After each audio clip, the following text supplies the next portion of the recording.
राजनीतिक चूक या वैश्विक मजबूरी, ईरान युद्ध के भंवर में फंस गया है भारत। नमस्कार, मैं हूं पंकज कुमार, बने रहिएगा वीडियो में। आज सवाल सबसे बड़ा है, क्या महामानव की छवि रखने वाले देश के प्रधानमंत्री नरेंद्र मोदी की कूटनीति ने भारत को एक ऐसे संकट में लाकर खड़ा कर दिया है जिसकी मार सीधे देश के आम आदमी की रसोई और जेब पर पड़ रही है। अमेरिका, इजराइल और ईरान के बीच छिड़े युद्ध ने पूरी दुनिया को हिला कर रख दिया है, लेकिन सवाल यह है कि भारत इस आग में क्यों झुलस रहा है। आइए जानते हैं पूरी सच्चाई। दुनिया के सबसे बड़े संकट के समय में जब भारत ने विदेश मंत्रालय को अपनी स्ट्रैटेजिक ऑटोनॉमी का इस्तेमाल करना चाहिए था, प्रधानमंत्री नरेंद्र मोदी की अमेरिका और इजराइल के साथ बढ़ती नज़दीकियों ने हमें मुश्किल में डाल दिया। खाड़ी क्षेत्र में तनाव के कारण सप्लाई चेन पूरी तरीके से बाधित हो चुकी। इसका सीधा असर हमारे विदेशी मुद्रा भंडार और रुपए पर पड़ा, जो तेजी से रुपए गिरता गया और हमारी विदेशी मुद्रा हमारे भंडार से खर्च होती गई। ये सच्चाई देशवासियों को नहीं पता है। आगे मैं आपको और रोचक सत्य और तथ्य बताऊंगा, केवल वीडियो आप पूरा देखिएगा।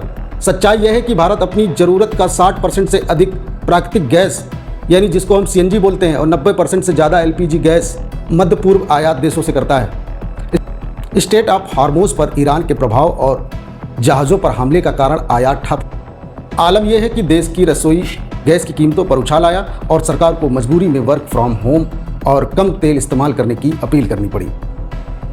संसद से लेकर सड़कों तक विपक्ष लगातार सवाल उठा रहा है कि आखिर PM मोदी ईरान के साथ पारंपरिक मैत्रीपूर्ण संबंधों को ताक पर रखकर अमेरिका और इजराइल की आक्रामक नीतियों का विरोध क्यों नहीं कर पा रहे। जानकारों का मानना है कि प्रधानमंत्री की विदेश नीति, जो कभी सबके साथ अच्छे संबंधों को दावा करती थी, आज इस युद्ध के बीच असहाय नजर आ रही है। ईरान के साथ खराब होते संबंधों ने चाबहार पोर्ट जैसी हमारी रणनीति परियोजना को ही दांव पर लगा दिया।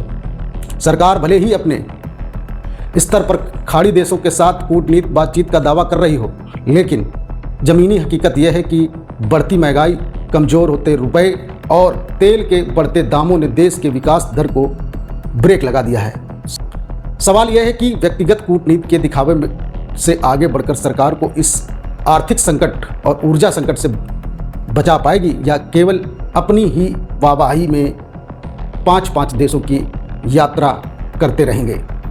चलते चलते आपको बता दें कि ऊर्जा संकट इस तरीके की है, जब भारत अपनी ज़रूरत का ज़्यादातर कच्चा तेल और गैस खाड़ी देशों से मंगाता है। युद्ध के कारण शिपिंग और लॉजिस्टिक लागत बहुत बढ़ गई है।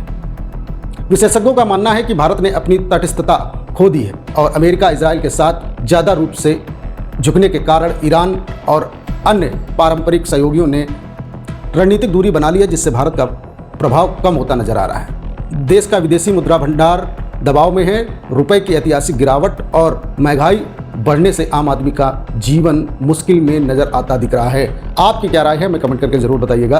मैं था पंकज कुमार, आप देख रहे थे बोल इंडिया एक्सप्रेस।